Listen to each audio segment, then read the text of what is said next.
ഹരേ കൃഷ്ണ. ശ്രീമദ് ഭാഗവതം ചതുർത്ഥസ്കന്ധം 29-ാമത്തെ അധ്യായം, അതിൽ 46-ാമത്തെ ശ്ലോകം വരെ എടുത്തു. ബാക്കിയുള്ള ഭാഗങ്ങൾ കേൾക്കാം. അതുവരെയുള്ള ശ്ലോകങ്ങൾ നമുക്കൊന്ന് ചൊല്ലി നോക്കാം.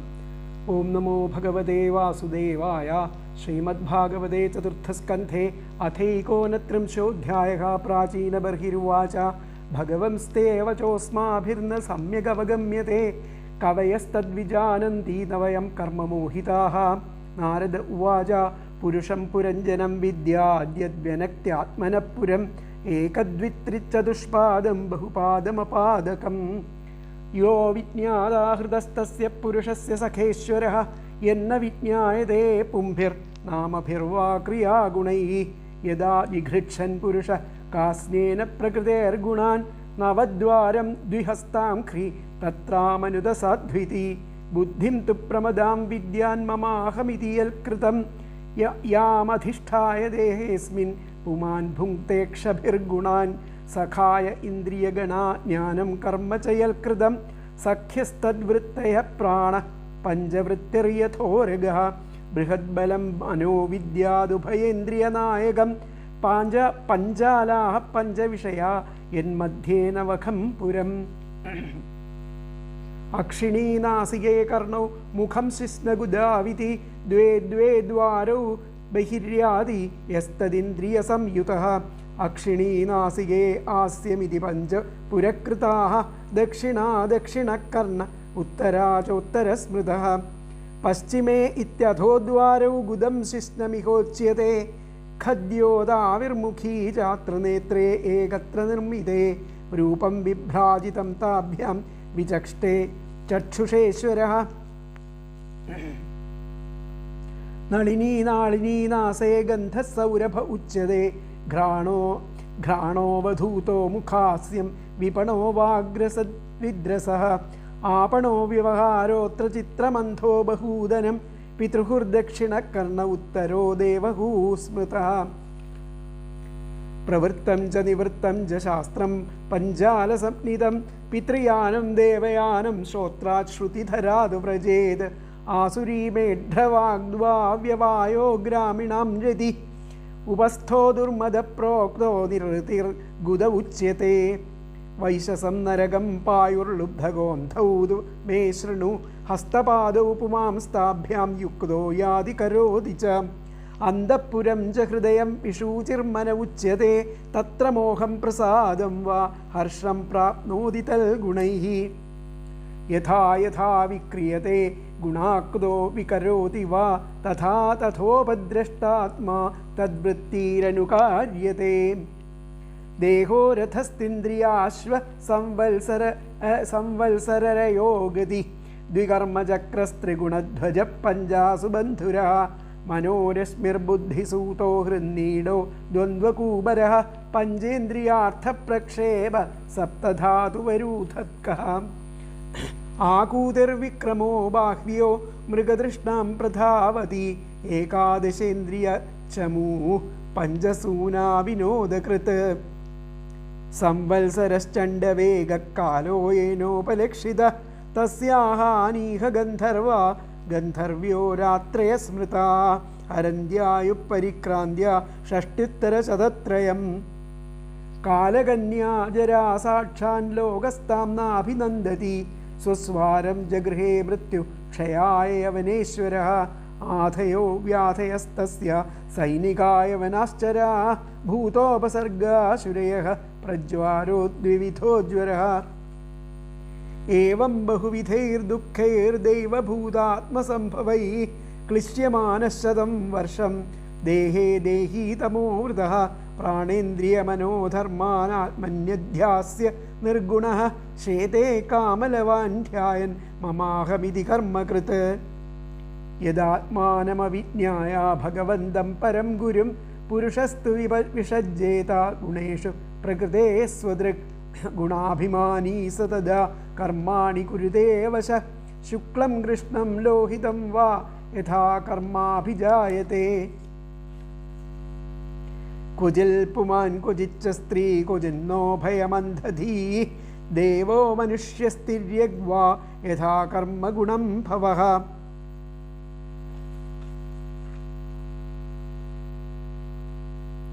ക്ഷുൽപരീതോ യഥാ ദീനഃ സാരമേയോ ഗൃഹം ഗൃഹം ചരൻ വിന്ദതി യദ്ദിഷ്ടം ദണ്ഡമോദനമേവ വാ തഥാ കാമാശയോ ജീവ ഉച്ചാവചപഥാ ഭ്രമൻ ഉപര്യഥോ വാ മധ്യേ വാ യാതിദിഷ്ടം പ്രിയാ പ്രിയം ദുഃഖേഷ്വേകതരേണോപി ദൈവഭൂതാത്മഹേതുഷു ജീവസ്യ ന വ്യവച്ഛേദ സ്യാച്ചേത്തൽ പ്രതിക്രിയാ യഥാ ഹി പുരുഷോ ഭാരം ശിരസാ ഗുരുമുദ്വഹൻ തം സ്കന്ധേന സ ആധത്തെ തഥാ സർവാ പ്രതിക്രിയാ നൈകാന്തത പ്രതീകാര കർമ്മണം കർമ്മ കേവലം ദ്വയം ഹ്യവിദ്യോപസൃതം സ്വപ്നേ സ്വപ്ന ഇവാനഘ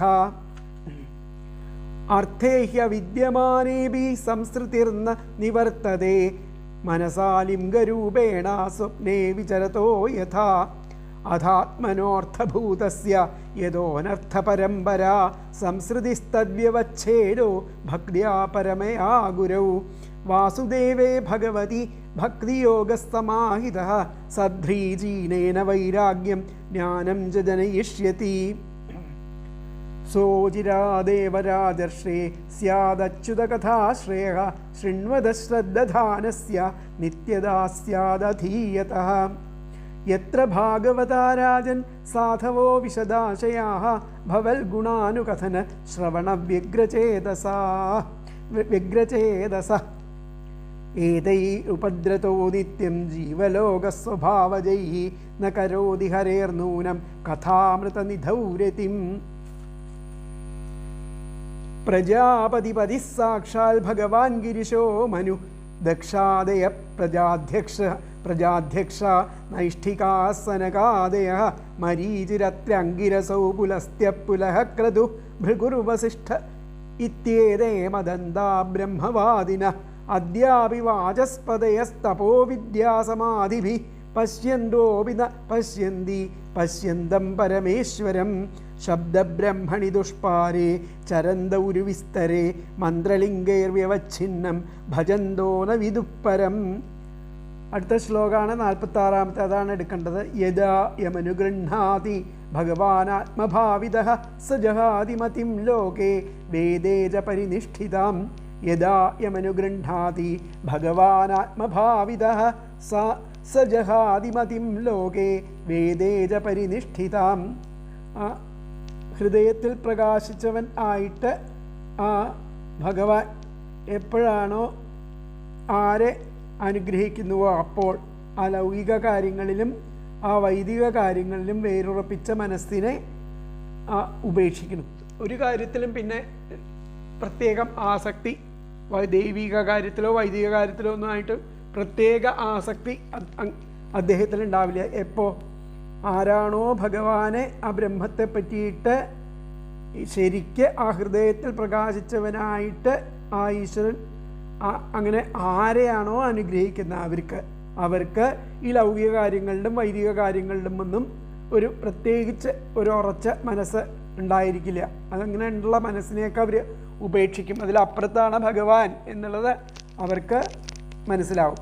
അപ്പോൾ ആത്മഭാവിതഃ യഥാ യമനുഗൃഹ്ണാതി ഭഗവാൻ ആത്മഭാവിതഃ ഹൃദയത്തിൽ പ്രകാശിച്ചവനായിട്ട് ഭഗവാൻ ആത്മമായി ഭഗവാൻ ഈശ്വരൻ യഥാ എപ്പോൾ യം എപ്പോൾ ആരെ അനുഗൃഹ്ണാതി അനുഗ്രഹിക്കുന്നുവോ ഭഗവാൻ ആരെയാണോ ഹൃദയത്തിൽ പ്രകാശിച്ചവനായിട്ട്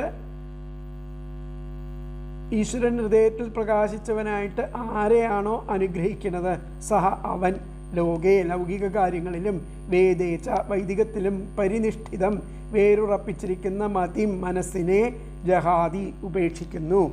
എന്നുകൂടി പറയാം. ആത്മഭാവിതഃ ഹൃദയത്തിൽ പ്രകാശിച്ചവനായിട്ട് ഭഗവാൻ ഈശ്വരൻ യഥാ എപ്പോൾ യം ആരെ അനുഗൃഹ്ണാതി അനുഗ്രഹിക്കുന്നുവോ സഹ അവൻ ലോകേ ലൗകിക കാര്യങ്ങളിലും വേദേച്ച വൈദികത്തിലും പരിനിഷ്ഠിതാം വേരുറപ്പിച്ച മതിം അങ്ങനെയുള്ള അബുദ്ധിയെ മനസ്സിനെ ജഹാതി ഉപേക്ഷിക്കുന്നു.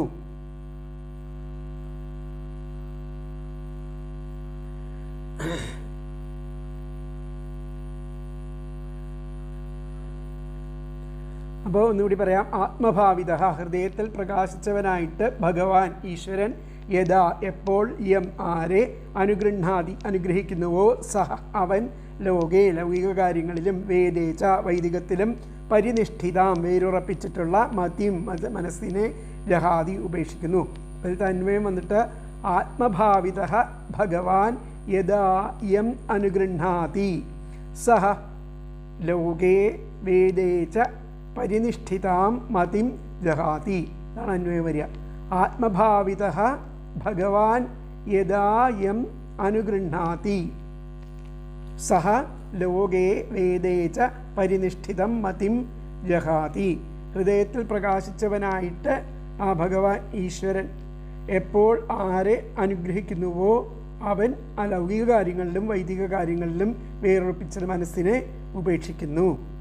അല്ലയോ പ്രാചീന ബർഹിസ, ഇക്കാരണങ്ങളാൽ കർമ്മങ്ങളിൽ ഭ്രമിക്കരുത് എന്നുള്ളതാണ് ഇവിടെ പറയുന്നത്. മനസ്സിലുള്ള ധ്യാനം കൊണ്ട് ഭഗവാന്റെ തൃപ്തിക്ക് പാത്രീഭൂതനായവൻ, മനസ്സിനുള്ള ധ്യാനം കൊണ്ട് ഭഗവാന്റെ തൃപ്തിക്ക് പാത്രീഭൂതനായവൻ ലൗകിക വിഷയങ്ങളിലും വേദത്തിലെ കർമ്മകാണ്ഡത്തിലും ഉള്ള ഉറച്ച ശ്രദ്ധ ഉപേക്ഷിക്കുന്നു എന്ന് അർത്ഥം ആണ് ഇവിടെ വരുന്നത്. അപ്പോൾ ഭഗവാൻ ഹൃദയത്തിൽ വെച്ച് ധ്യാനിക്കപ്പെട്ട് അനുഗ്രഹിക്കാനിടയാകുമ്പോൾ മാത്രമേ ഭക്തന് ആ കർമ്മകാണ്ഡത്തിലുള്ള നിഷ്ഠ കൈവെടിയുള്ളൂ. അപ്പോൾ മാത്രമേ ആ ഭക്തൻ ആ കർമ്മകാണ്ഡത്തിലുള്ള ആ ഇച്ഛ കൈവെടിയുന്നുള്ളൂ. ഭഗവാൻ അനുഗ്രഹിക്കണം. ഹൃദയത്തിൽ ഉറപ്പിച്ച് ആ ഭഗവാന്റെ മനസ്സുള്ള ആൾക്കാരെ ഭഗവാൻ എപ്പോൾ അനുഗ്രഹിക്കുന്നു അപ്പോഴാണ് അവർക്ക് ആ കർമ്മത്തിൽ നിന്നും ഉപേക്ഷ വരുന്നത്. അപ്പോൾ ഇവിടെ നോക്കാം നമുക്ക്.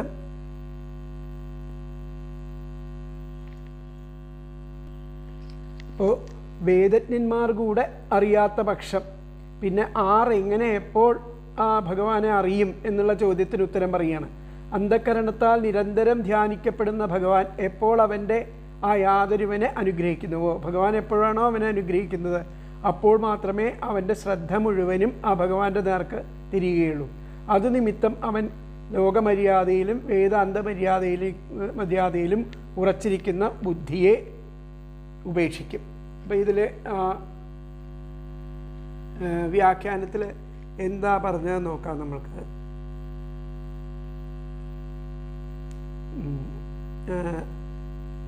യഥാ ഹരർ മനുഗൃഹാതി, യഥാ ഹരർ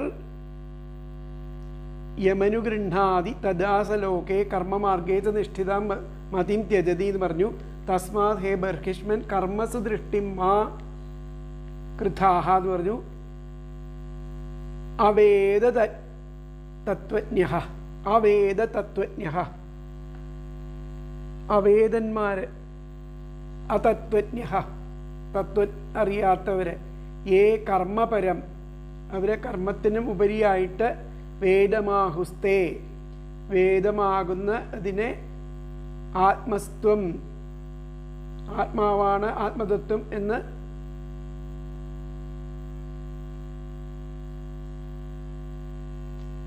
അവേദ തത്വജ്ഞഃ, ഏ കർമ്മപരം വേദമാഹുസ്തേ കർമ്മത്തിലും മേതെയുള്ള വേദം ആണ് ശരി എന്ന് വിചാരിക്കുന്ന അവരെ ആത്മതത്വം വേദ താൽപര്യം ന വിദുഹു, ആത്മതത്വമാണ് വേദ താൽപര്യം എന്ന് മനസ്സിലാക്കുന്നില്ല. 46-ാമത്തെ 45 44-45 യഥാ ഹരിർ യമനുഗൃഹാതി,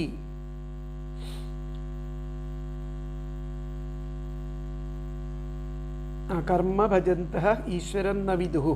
അപ്പോൾ യഥാ ഹരിർ മനുഗൃഹാതി ആരെയാണോ ആ ഹരി അനുഗ്രഹിക്കുന്നത് തഥാ സ ലോകേ അവർക്ക് അലോകമാർഗത്തിലും കർമ്മമാർഗത്തിലും തഥാസ ലോകേ കർമ്മമാർഗേ ച നിഷ്ഠിതാം മതിം ത്യജതി അവര് ആ ലോകമാർഗത്തിലും കർമ്മമാർഗത്തിലും ഉള്ള നിഷ്ഠയാകുന്ന മതിയെ ബുദ്ധിയെ ത്യജിക്കുന്നു എന്നുള്ളതാണ് പറയുന്നത്. അതാണ് അപ്പോൾ യഥാ ഹരിർ യമനുഗൃഹാതി എപ്പോൾ ആ ഹരി അനുഗ്രഹിക്കുന്നുവോ, യഥാ ഹരിർയമനുഗൃഹാതി അപ്പോൾ സ ലോകെ അവൻ അലോകമാർഗത്തെയും കർമ്മമാർഗത്തെയും ലോകേ കർമ്മമാർഗേ ച നിഷ്ഠിതം ലോകമാർഗത്തിലും കർമ്മമാർഗത്തിലുമുള്ള നിഷ്ഠയാകുന്ന ബുദ്ധിയെ അവൻ ഉപേക്ഷിക്കുന്നു. ഇതാണ് ഈ ശ്ലോകത്തിൻ്റെ അർത്ഥം. യഥാ ഹരിർയമനുഗൃഹാതി തദാസ ലോകേ കർമ്മമാർഗേ ച നിഷ്ഠിതാം മതിം ത്യജതി എന്നുള്ളതാണ് അതിൻ്റെ വ്യാഖ്യാനം ആയിട്ട് വരുന്നത്. അടുത്ത ശ്ലോകം നോക്കാം. തസ്മാത് കർമ്മസു ബർഹിഷ്മൻ അജ്ഞാനാദർത്ഥകാശിഷു മാർത്ഥദൃഷ്ടിം കൃഥാ ശ്രോത്രസ്പർശിഷ്വസ്പൃഷ്ട വസ്തുഷു. എന്നും കൂടി പറയാം. തസ്മാത് കർമ്മസു ബർഹിഷ്മൻ അജ്ഞാനാദർത്ഥകാശിഷു മാർത്ഥദൃഷ്ടിം കൃഥാ ശ്രോത്രസ്പർശിഷ്വസ്പൃഷ്ടവസ്തുഷു. അപ്പോൾ അല്ലയോ പ്രാചീന ബർഹിസെ, അതുകൊണ്ട് അജ്ഞാനം കൊണ്ട്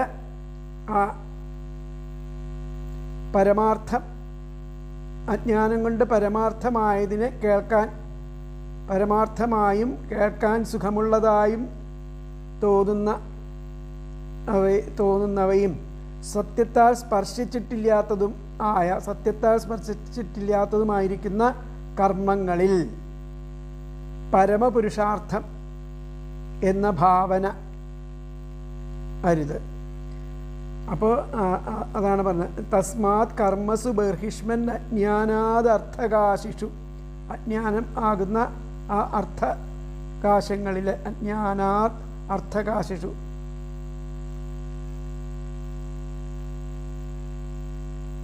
അജ്ഞാനം കൊണ്ട് ആ പരമാർത്ഥമായിട്ട് അജ്ഞാനം കൊണ്ടാണ് പരമാർത്ഥമായിട്ട് തോന്നുന്നതും കേൾക്കാൻ സുഖമുള്ളതായും ഒക്കെ തോന്നുന്നത്. അങ്ങനെയുള്ള എന്നാൽ സത്യത്താൽ സ്പർശിച്ചിട്ടില്ലാത്ത അതുമായിട്ടുള്ള കർമ്മസു ആ കർമ്മങ്ങളെ പരമപുരുഷാർത്ഥം എന്ന ഭാവേന വിചാരിക്കരുത് എന്നർത്ഥം.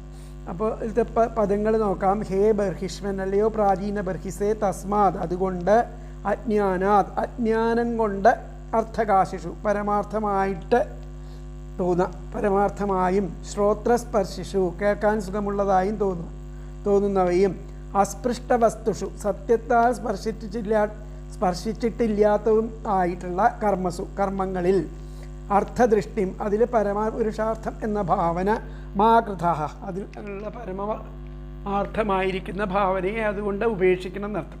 പരമാർത്ഥമല്ല എന്നാണ് പറയുന്നത്.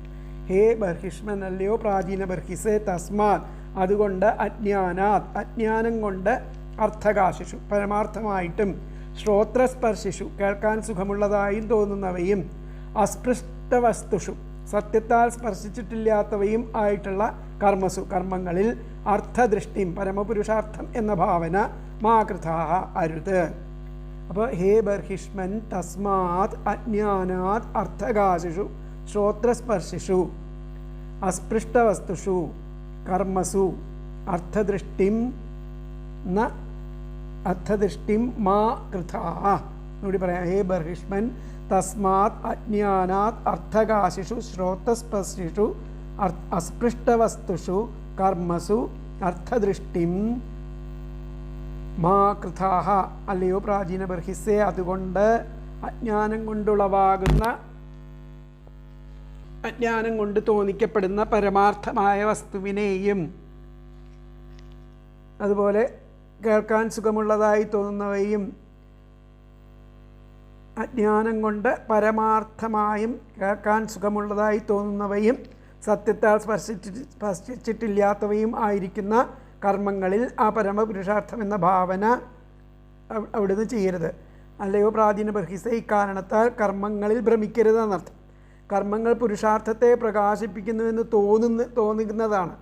തോന്നുന്നതും കേൾക്കാൻ ആനന്ദപ്രദങ്ങളായിട്ട് അനുഭവപ്പെടുന്നതുമാണ്.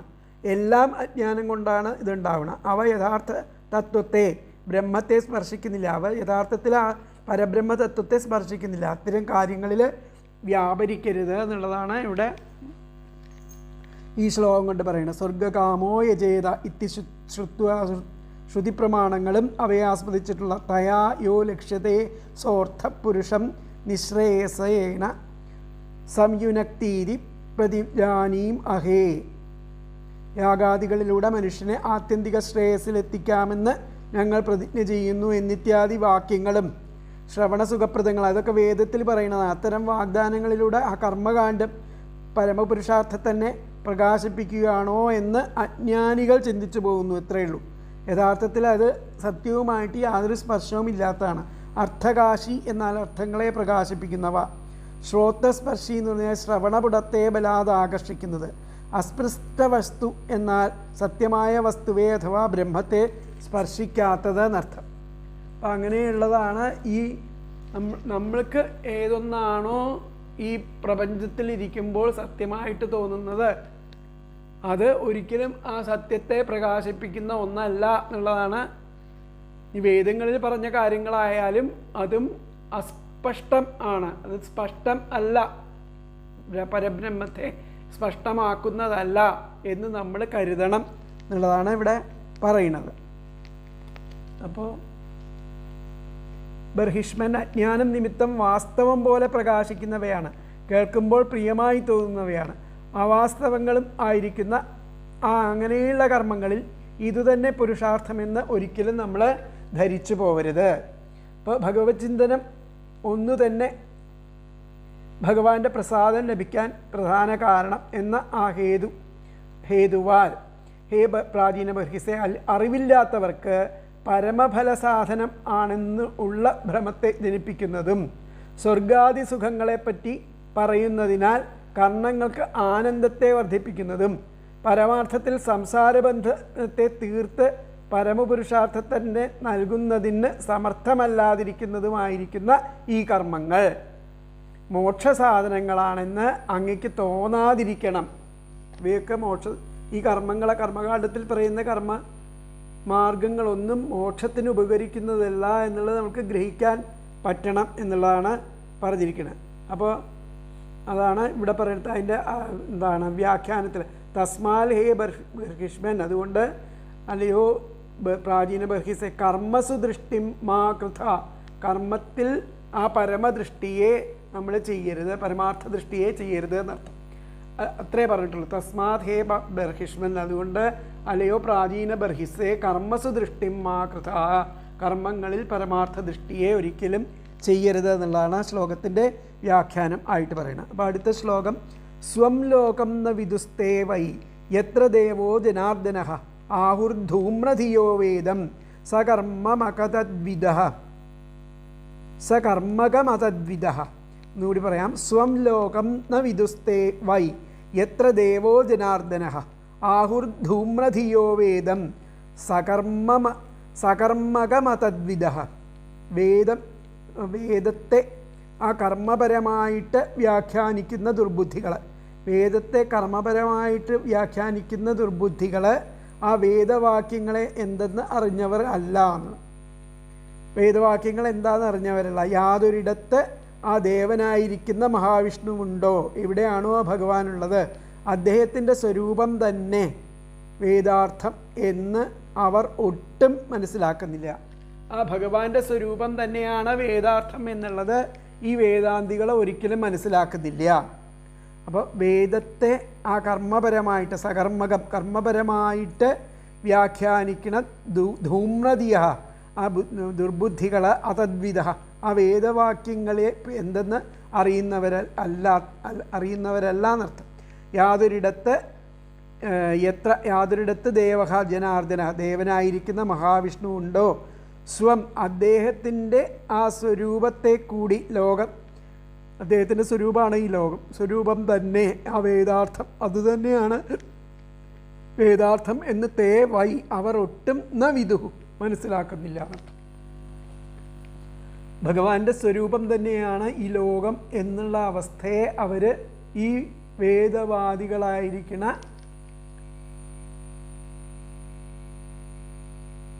അതായത് വേദത്തെ കർമ്മപരമായിട്ട് വ്യാഖ്യാനിക്കുന്ന ദുർബുദ്ധികൾ അവർ ആ ഭഗവാന്റെ സ്വരൂപത്തെ ഒരിക്കലും മനസ്സിലാക്കുന്നില്ല എന്നർത്ഥം.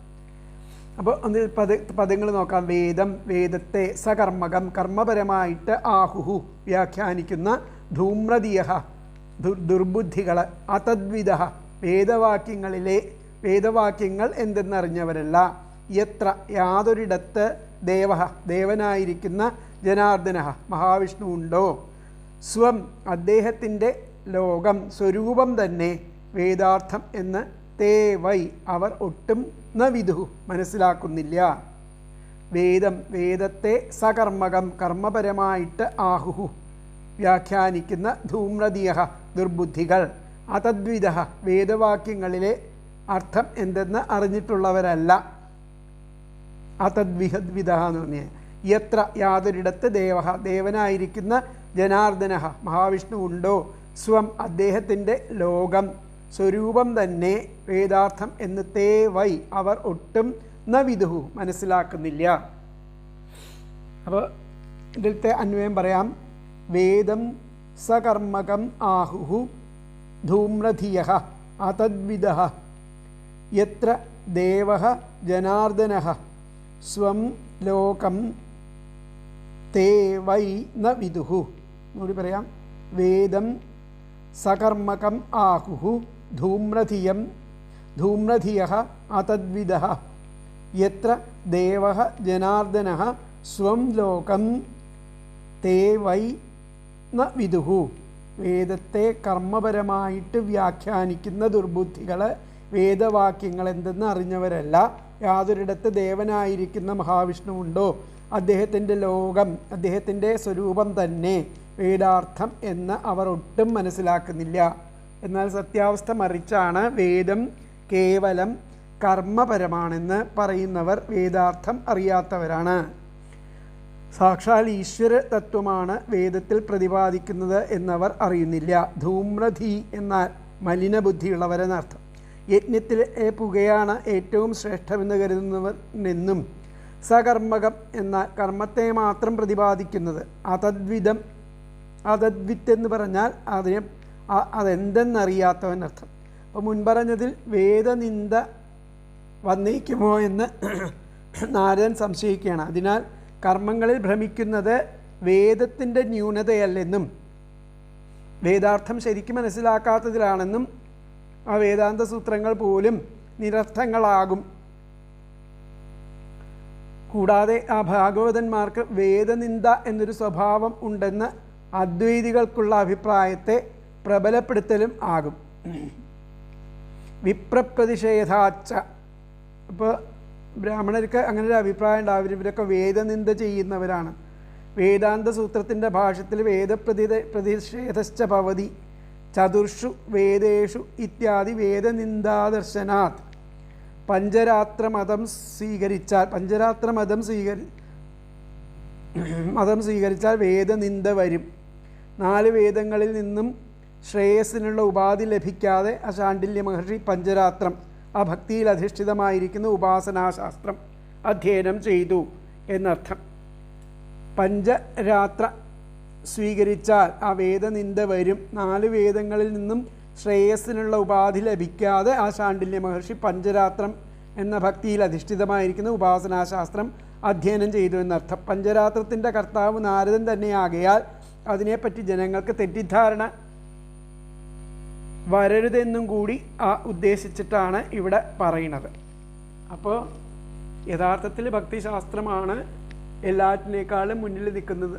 ആധ്യാത്മിക തത്വജ്ഞാനത്തേക്കാൾ മുമ്പിൽ നിൽക്കുന്നത് ആ ഭക്തിയാണ് എന്നുള്ള ഇവിടെ ആ ഭാഗവതം നമുക്ക് തെളിയിച്ച് പറഞ്ഞു തരികയാണ്. അപ്പോൾ വേദത്തെ വെറും കർമ്മപരമായിട്ട് മാത്രം പറയുന്ന മലിനബുദ്ധികൾ വേദ താല്പര്യത്തെ അറിയുന്നില്ല. യാതൊന്നിൽ ഭഗവാൻ അഭേദഭാവത്തിൽ വർത്തിക്കുന്നുവോ ആ ആത്മതത്വമാണ് വേദ താല്പര്യമെന്ന് അവർ അറിയുന്നില്ല എന്നാണ് ഇവിടെ പറയുന്നത്. അപ്പം ഇന്ദ്രാദി ദേവന്മാരെ സന്തോഷിപ്പിക്കുവാനും സ്വർഗാദി ലോകങ്ങളെ പ്രാപിക്കുവാനും ഉപകരിക്കുന്ന കർമ്മങ്ങളെ പ്രതിപാദിക്കുന്നതാണ് വേദത്തിൻ്റെ ഉദ്ദേശം എന്ന് പറയുന്നവർ വേദാർത്ഥത്തെ ശരിക്കും അറിഞ്ഞവരല്ല. അവരുടെ ബുദ്ധിക്ക് വേദാർത്ഥം അറിയുവാൻ മതിയായ പരിശുദ്ധി ഉണ്ടായിട്ടില്ല. എന്തുകൊണ്ടെന്നാൽ വേദൈശ്ച സർവൈരഹമേവ വേദ്യ, എല്ലാ വേദങ്ങളാലും അറിയപ്പെടേണ്ടവൻ ഞാനാണെന്ന് ഭഗവാൻ തന്നെ വേദാർത്ഥത്തെ വ്യാഖ്യാനിക്കണം. ആ ഭഗവാനാകട്ടെ, ഇപ്പോൾ എന്താ പറയണത്? എല്ലാ വേദങ്ങളെ കൊണ്ടും അറിയേണ്ടവൻ ഭജ്ഞാനാണെന്ന് പറയുന്നു. വേദൈശ്ച സർവൈരഹമേവ വേദ്യ, വേദൈശ്ച അഹമേവ വേദ്യ. ആ ഭഗവാനാകട്ടെ ജനങ്ങളുടെ ആ മായാബാധയെ നശിപ്പിച്ച് പരമാനന്ദ സ്വരൂപത്തെ പ്രകാശിപ്പിക്കുന്നവനാകുന്നു. ഏതൊന്നിൽ സ്വാത്മഭൂതനായിരിക്കുന്ന ശ്രീഹരി പ്രകാശിക്കുന്നുവോ അതാണ് വേദം എന്ന് വരുമ്പോൾ കർമ്മങ്ങളെ പ്രതിപാദിക്കുന്നതാണ് വേദത്തിൻ്റെ ഉദ്ദേശം എന്ന് പറയുന്നവർ വേദാർത്ഥം അറിഞ്ഞവരല്ലെന്ന് സ്പഷ്ടമാക്കുകയാണ് ഇവിടെ ചെയ്യുന്നത്. അപ്പോൾ ഇതിലത്തെ ആ വ്യാഖ്യാനം വന്നിട്ട് അവേദതത്വജ്ഞ, വേദത്തെ അറിയാത്തവർ,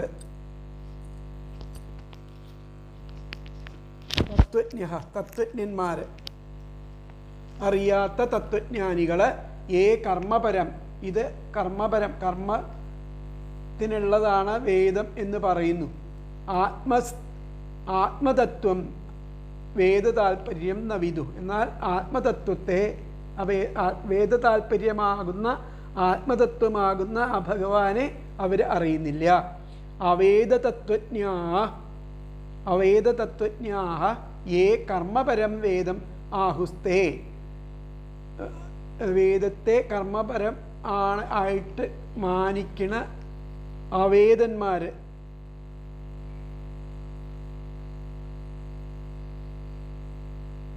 അജ്ഞാനം കൊണ്ട് വേദത്തെ മനസ്സിലാക്കിയിട്ട് അറിവില്ലാത്തവരെന്നർത്ഥം. തത്വജ്ഞ, അങ്ങനെയുള്ള തത്വജ്ഞന്മാർ കർമ്മപരം, ഈ കർമ്മപരമായിരിക്കുന്ന വേദം ആഹുസ്തേ, ആത്മതത്വം വേദ താല്പര്യം നവിദുഹു, വേദ താല്പര്യം ആത്മതത്വം ആണ് എന്നുള്ളതിനെ പറ്റിയിട്ട് അവർ അറിയുന്നില്ല എന്നർത്ഥം. അപ്പം അവേദതത്വജ്ഞാഹ കർമ്മപരം വേദമാഹുസ്തേ ആത്മതത്വം വേദ താല്പര്യം ന വിദുഹു എന്നുള്ളതാണ് വ്യാഖ്യാനം. അപ്പോൾ അടുത്ത ശ്ലോകം നമുക്ക് നോക്കാം. 3 പാദമുള്ള ശ്ലോകമാണ് 49. ആസ്തീര്യദർഭൈ പ്രാഗഗ്രൈ കാത്സ്നേന ക്ഷിതിമണ്ഡലം സ്തബ്ധോ ബൃഹദ്വധാന്മാനി കർമ്മനാവൈഷി യത്പരം തൽകർമ്മഹരിതോഷം യത് സാ വിദ്യാ തന്മതിർയയാ. ആസ്തീര്യദർഭൈ പ്രാഗഗ്രൈ കാസ്നേന ക്ഷിതിമണ്ഡല സ്തബ്ധോ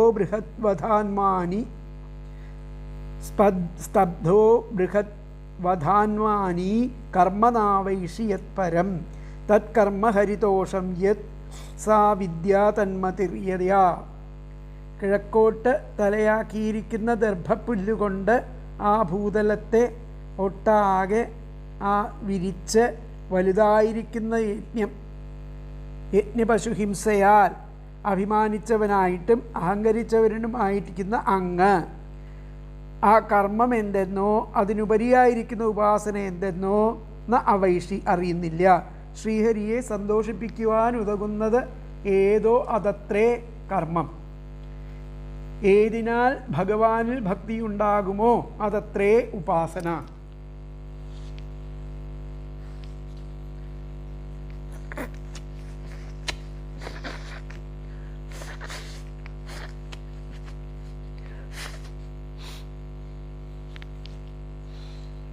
ആസ്തീര്യദർഭൈ കിഴക്കോട്ട് പ്രാഗഗ്രൈ കിഴക്കോട്ട് തലയാക്കിയ ദർഭപ്പുല്ലുകൊണ്ട് ക്ഷിതിമണ്ഡലം ഈ ഭൂതലത്തിൽ ഒട്ടാകെ ആസ്തീര്യ അതിനെ വിരിച്ചിട്ട് ബൃഹദ്വധാന്മാനി വലുതായിട്ടുള്ള ആ യജ്ഞത്തെ ആ പശുഹിംസയെ പശുഹിംസ കൊണ്ട് അഭിമാനിച്ചവനായിരിക്കുന്ന അവനും സ്തബ്ധ ആസ്തീര്യദർഭൈ പ്രാഗഗ്രൈ കാസ്നേന ക്ഷിതിമണ്ഡലം സ്തബ്ധ എന്ന് പറഞ്ഞു കഴിഞ്ഞാൽ അഹങ്കരിച്ചവനും ആയിരിക്കുന്ന അങ്ങ്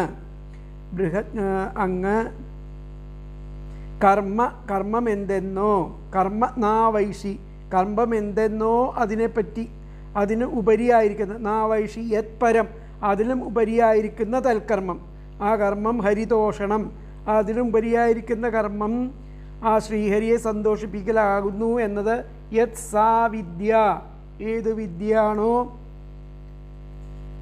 ആധരിക്കേണ്ടത് അതിനെ പറ്റിയിട്ട് തന്മതിർയയാ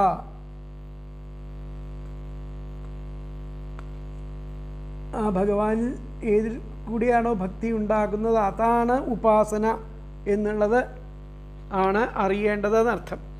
ആസ്തീര്യ ദർഭൈഹി പ്രാഗഗ്രൈഹി കാസ്നേന ക്ഷിതിമണ്ഡലം സ്തബ്ധോ ബൃഹദ്വധാന്മാനി. പ്രാചീന ബർഹിസ് ഇങ്ങനെയുള്ള ആളാണ്. ഭൂതലത്തിൽ മുഴുവൻ ആ ദർഭ വിരിച്ചിട്ട് യജ്ഞങ്ങൾ ചെയ്തിട്ട് വർദ്ധിച്ച പശുഹിംസ ചെയ്തിട്ട് ഞാൻ കർമ്മം ചെയ്തു എന്ന് അഭിമാനിക്കുന്ന ആളാണ്. അവർക്ക് ഇതിൽ പരം, ഈ കർമ്മങ്ങളിൽ പരം ഉള്ള ഒരു തത്വം, അതായത് ഹരിയുടെ സന്തോഷം ആണ് ആ കർമ്മം എന്നുള്ളത് അവർ അറിയുന്നില്ല.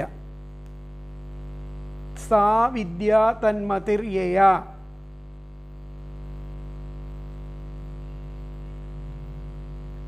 അതാണ് ഉപാസന. ആ കർമ്മം ഉപാസനയാണെന്നുള്ളത് അവർ മനസ്സിലാക്കുന്നില്ല.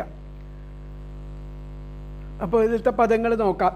പ്രാഗഗ്രേഹി കിഴക്കോട്ട് തലയാക്കിയ ദർഭൈഹി ദർഭപ്പുല്ലുകൊണ്ട് ക്ഷിതിമണ്ഡലം ഭൂതലത്തിൽ കാസ്നേന ഒട്ടാകെ ആസ്തീര്യ വിരിച്ച് ബൃഹദ്വധാത് വലുതായിട്ടുള്ള പശുഹിംസയാൽ മാനി അഭിമാനിച്ചവനായും സ്തബ്ധ അഹങ്കരിച്ചവനും ആയിട്ടുള്ള അങ്ങ്. പ്രാചീന ബർഹിസ്. കർമ്മം എന്തെന്നോ അതിനുപരിയായി, അങ്ങക്ക് കർമ്മം എന്തെന്നോ അതിനുപരിയായിരിക്കുന്ന ഉപാസന എന്ന കർമ്മം, അതിനെ പറ്റിയിട്ട് തേത്പരം അതിനുപരിയായിരിക്കുന്ന ഉപാസന എന്നോ ന തേ വൈഷി ന അവൈഷി അതിനെപ്പറ്റി അറിയുന്നില്ല. ഹരിതോഷം ശ്രീഹരിയെ സന്തോഷിപ്പിക്കാൻ ഉതകുന്നത് യത് ഏതോ തത് അതത്രേ കർമ്മമാകുന്നുള്ളൂ. ഏതിനാൽ തന്മതി ഭഗവാനിൽ ഭക്തിയുണ്ടാകുമോ, ഏതിനാൽ ഭഗവാനിൽ ഭക്തി ഉണ്ടാകുന്നുവോ സാ വിദ്യ അതത്രേ ഉപാസന. അതാണ് ഉപാസന എന്ന് പറയുന്നത്. അപ്പോൾ ഇന്നത്തെ പദങ്ങളൊന്നുകൂടി നോക്കാം. പ്രാഗഗ്രേഹി കിഴക്കോട്ട് തലയാക്കിയ ദർഭൈഹി ദർഭപ്പുല്ലുകൊണ്ട് ക്ഷിതിമണ്ഡലം ഭൂതലത്തിൽ കാസ്നേന ഒട്ടാകെ ആസ്തീര്യ വിരിച്ച് ബൃഹദ്വധാൽ വലുതായിട്ടുള്ള യജ്ഞപശുഹിംസയാൽ മാനി അഭിമാനിച്ചവനായും സ്തബ്ധ അഹങ്കരിച്ചവനായും ഉള്ള അങ്ങ്. കർമ്മം എന്തെന്നോ യത് പരം അതിനുപരിയായിരിക്കുന്ന ഉപാസനയെന്നോ ന അവൈഷി അറിയുന്നില്ല. ഹരിതോഷം ശ്രീഹരിയെ സന്തോഷിപ്പിക്കാൻ ഉതകുന്നത് യത് ഏതോ തത് അതത്രേ കർമ്മം. യയാ ഏതിനാൽ തന്മതി ഭഗവാനിൽ ഭക്തിയുണ്ടാകുമോ സാ വിദ്യ അതത്രേ ഉപാസന. അപ്പോൾ ഇതിൽ തന്വയം വന്നിട്ട് പ്രാഗഗ്രേഹി ദർഭൈഹി ക്ഷിതിമണ്ഡലം കാസ്നേന ആസ്തീര്യ ബൃഹദ്വധാത് മാനി സ്തബ്ധ കർമ്മ യത് പരം ന അവൈഷി ഹരിതോഷം യത് തത് കർമ്മഃ യയാ തന്മതി സാ വിദ്യ. എന്നുകൂടി പറയാം. പ്രാഗഗ്രേഹി ദർഭൈഹി ക്ഷിതിമണ്ഡലം കാസ്നേന ആസ്തീര്യ ബൃഹദ്വധാത് മാനി സ്തബ്ധ കർമ്മ യത് പരം ന അവൈഷി ഹരിതോഷം യത് തത് കർമ്മ യയാ തന്മതി സാ വിദ്യ.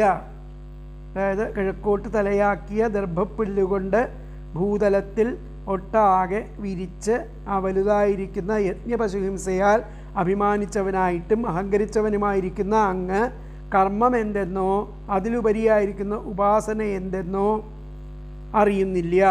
ശ്രീഹരിയെ സന്തോഷിപ്പിക്കാനുള്ള ഉതകുന്നത് ഏതോ അതത്രേ കർമ്മം. ഏതിനാൽ ആ ഭഗവാനിൽ ഭക്തി ഉണ്ടാകുമോ അതാണ് ഉപാസന. അപ്പോൾ അങ്ങുന്ന് ഭൂമി മുഴുവനും കിഴക്കോട്ട് ദർഭവിരിച്ച് ആ ഹിംസാബഹുളങ്ങളായിരിക്കുന്ന അനേകം യാഗങ്ങൾ നടത്തി അതിൽ അഭിമാനിച്ചു, അഹങ്കരിച്ചു. എന്നാൽ ഭഗവത് പ്രീതിക്ക് ഉപകരിക്കുന്ന കർമ്മം യാതൊന്നോ അതെന്തെന്ന് അങ്ങയ്ക്കറിയില്ല. ഭഗവത് തോഷണത്തെ ലക്ഷ്യമാക്കി നടത്തുന്ന കർമ്മം മാത്രമേ കർമ്മമാകൂ. ഭഗവാങ്കലുള്ള അചഞ്ചലമായിരിക്കുന്ന ഭക്തി ഉണ്ടാകുന്നത് ഏതോ അതാണ് വിദ്യ അഥവാ ഉപാസന. വിദ്യ എന്നുള്ള അർത്ഥം ഉപാസന എന്നുള്ളതാണ് അർത്ഥം. അഗ്നേയം യജ്ഞമധ്വരം.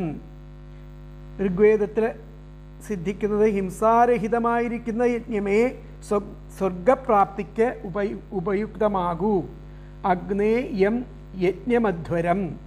യം അധ്വരം യജ്ഞം ഹിംസാരഹിതം യജ്ഞം ഇത്യാദി സായണ ഭാഷ്യം. ഋഗ്വേദത്തിൽ പറയുന്നുണ്ട് അഗ്നേ യം യജ്ഞമധ്വരം, ഹിംസാരഹിതമായിരിക്കുന്ന യജ്ഞമേ സ്വർഗപ്രാപ്തിക്ക് ഉപയുക്തമാവുള്ളൂ എന്നാണ് അതിൽ പറയുന്നത്. അപ്പോൾ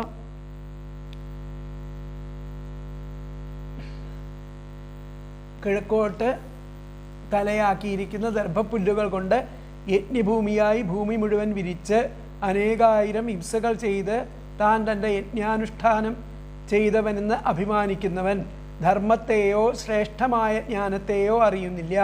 ഭഗവാനെ സന്തുഷ്ടനാക്കുന്നതെന്തോ അതാണ് കർമ്മം. ഭഗവാനിൽ എന്തുകൊണ്ട് മനസ്സ് രമിക്കുന്നുവോ അതാണ് വിദ്യ. ഭഗവാനിൽ എന്തുകൊണ്ട് മനസ്സ് ഭ്രമിക്കുന്നുവോ ഇല്ലെങ്കിൽ മനസ്സ് രമിക്കുന്നുവോ അതാണ് വിദ്യ എന്ന് പറയുന്നത്. അപ്പോൾ വേദാന്തസാരം അറിയാത്തവരുടെ സംസർഗം നിമിത്തം അങ്ങൊന്നും അർത്ഥമറിയാത്തവനായിട്ട് ഭവിച്ചു എന്ന് ശ്രീനാരദ മുനി ആ പ്രാചീന ബർഹിസിനോട് സ്പഷ്ടമാക്കുകയാണ്. യാഗാദി കർമ്മങ്ങളിൽ അതിശ്രദ്ധ കൂടിയ അങ്ങന്ന് കിഴക്കോട്ട് മുഖം തിരിച്ചു വെച്ച് ദർഭകളെ കൊണ്ട് ഭൂമിയെ മുഴുവനും ആച്ഛാദനം ചെയ്തുകൊണ്ടും അസംഖ്യം പ്രാണികളെ വധിച്ചുകൊണ്ടും ഞാൻ അനേകം മഹായാഗങ്ങൾ നടത്തിയ മഹാരാജാവെ എന്ന് അഭിമാനിച്ചും എനിക്ക് സമനായിട്ട് ആരിയ്ക്കുന്നു എന്ന് ഗർവിച്ചുകൊണ്ടും കർമ്മങ്ങളെ നടത്തിയ അങ്ങന്ന് കർമ്മത്തിൻ്റെ ലക്ഷണവും പ്രയോജനവും എന്താണെന്ന് അറിഞ്ഞിട്ടില്ല. കർമ്മസ്വരൂപത്തെയും പരമപ്രയോജനത്തെയും ഞാൻ പറയാം, കേട്ടുകൊള്ളുക. ഏതൊരു കർമ്മം ചെയ്താൽ ശ്രീഹരിപ്രസാദം ലഭിക്കുമോ അതാണ് കർമ്മം. ശ്രീഹരിയിൽ ദൃഢമായിരിക്കുന്ന ഭക്തിയെ യാതൊന്ന് ജനിപ്പിക്കുന്നുവോ അതാണ് വിദ്യ. പുനർജന്മ മരണങ്ങൾക്ക് കാരണം ആയിരിക്കുന്ന ആ ഭേദദർശന നിമിത്തം ചെയ്യുന്ന പ്രാണിവധം സർവാത്മാവായിരിക്കുന്ന ഹരിയെ സന്തോഷിപ്പിക്കുകയില്ല. ഏകനായിരിക്കുന്ന പരമാത്മാവിനെ അനേകമായി കാട്ടിത്തരുന്നത് വിദ്യയും അല്ല. അപ്പം ഇതിലത്തെ ആ വ്യാഖ്യാനം നമ്മൾക്ക് നോക്കാം.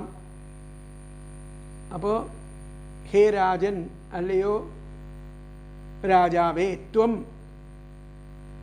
പൂർവാഗ്രദർഭൈഹി, അങ്ങ് കിഴക്കോട്ട് വിരിച്ച ദർഭകളെ കൊണ്ട് സർവഭൂമണ്ഡലമാസ്തീര്യ, സർവഭൂമണ്ഡലത്തെയും അത് വിരിച്ച് പശുവധാദഹം, പശുവധം ചെയ്തിട്ട്, പശുഹിംസ ചെയ്തിട്ട് ഞാൻ യജ്ഞേത്യഹങ്കാരി, യജ്ഞം ചെയ്തു എന്ന് അഹങ്കരിക്കുന്നത് സൻ, അത് കർമ്മ, അത് വിദ്യാസ്വരൂപം എന്നുവച്ച വേത്തി, അത് വിദ്യാസ്വരൂപമല്ല. ആ കർമ്മം ഒരിക്കലും വിദ്യാസ്വരൂപം അല്ല.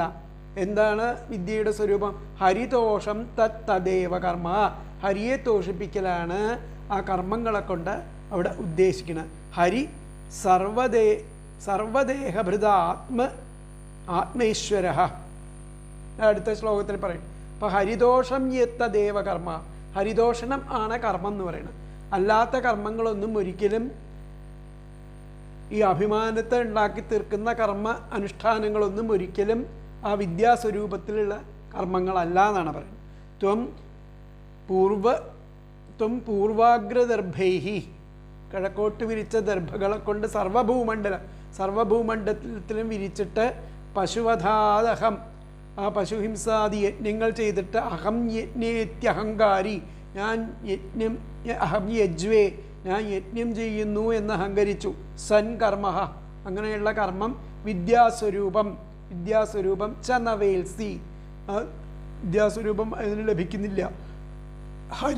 ഹരിതോഷം യത്, ഹരിതോഷണം ഏതാണോ തദേവ, ഏതുകൊണ്ടാണോ സാധിക്കുന്നത് അതിനെയാണ് കർമ്മം എന്ന് പറയുന്നത്. ഹരിതോഷം യത് തദേവ കർമ്മ. അപ്പോൾ ഒന്നുകൂടി പറയാം. ഹേ രാജൻ, ത്വം പൂർവാഗ്രദർഭൈഹി സർവഭൂമണ്ഡലം ആസ്തീര്യ പശുവധാദഹം യജ്ജേത്യഹങ്കാരീ സൻ കർമ്മ വിദ്യാസ്വരൂപം ച ന വേത്സി, ഹരിതോഷം യത് തദേവ കർമ്മ ആണ് ആ ശ്ലോകത്തിൻ്റെ അർത്ഥം. അടുത്തത് 50-ാമത്തെ ശ്ലോകം. ഹരിർദേഹഭൃതാമാത്മാ സ്വയം പ്രകൃതിരീശ്വരഃ തൽപാദമൂലം ശരണം യഥക്ഷേമോ നൃണാമിഹ. ഹരിർദേഹഭൃതാമാത്മാ സ്വയം പ്രകൃതിരീശ്വരഃ തൽപാദമൂലം ശരണം യതഃ ക്ഷേമോ നൃണാമിവ. അതുകൊണ്ട് എന്താ പറയുന്നത്? സ്വയമേവ പ്രകൃതിസ്വരൂപിയായിരിക്കുന്ന ആ ഭഗവാൻ, പ്രപഞ്ചസ്വരൂപിയായിരിക്കുന്ന ഭഗവാൻ ദേഹഭൃതാം ശരീരികളുടെയെല്ലാം ആത്മാവായിട്ട് വർത്തിക്കുന്നു.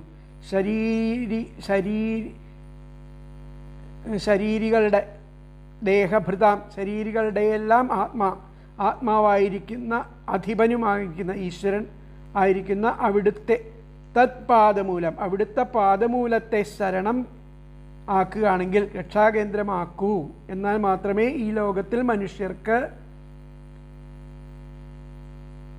ക്ഷേമം ഉണ്ടാകുകയുള്ളൂ. മനുഷ്യർക്ക് ആ ഹരിപാദാബ്ജ സേവ കൊണ്ട് ക്ഷേമം ഉണ്ടാവുകയുള്ളൂ എന്നുള്ളതാണ് പറയുന്നത്. അതാണ് ഹരിർ ദേഹഭൃതാമാത്മാ സ്വയം പ്രകൃതിരീശ്വര തൽ പാദമൂലം ശരണം യതഃ ക്ഷേമോ നൃണാമിക.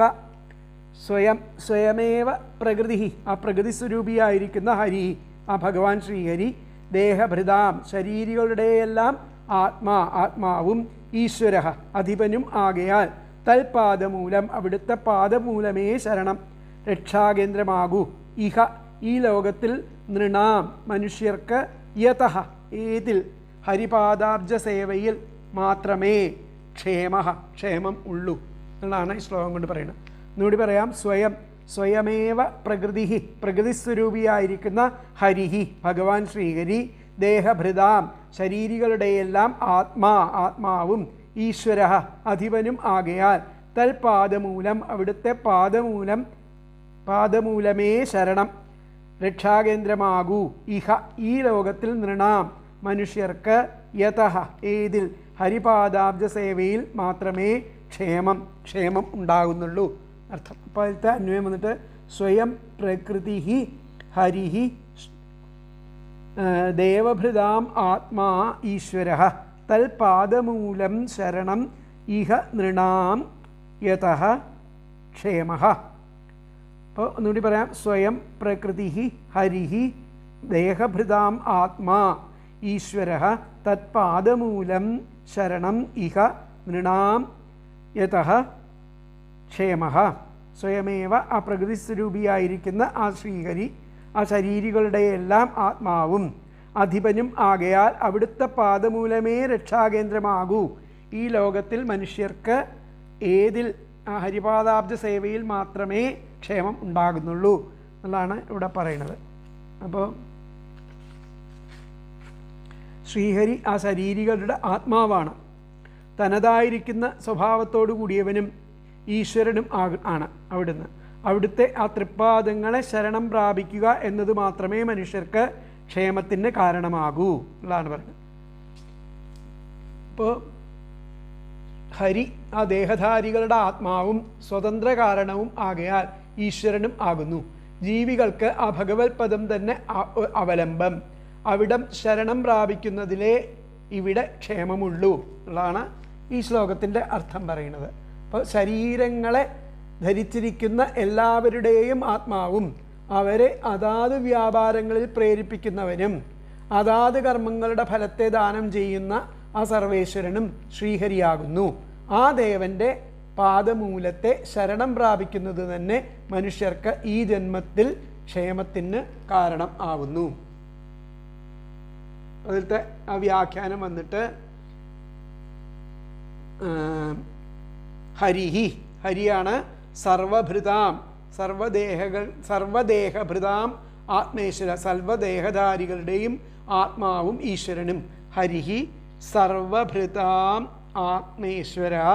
ഹരിയാണ് സർവജീവാത്മാക്കളുടെയും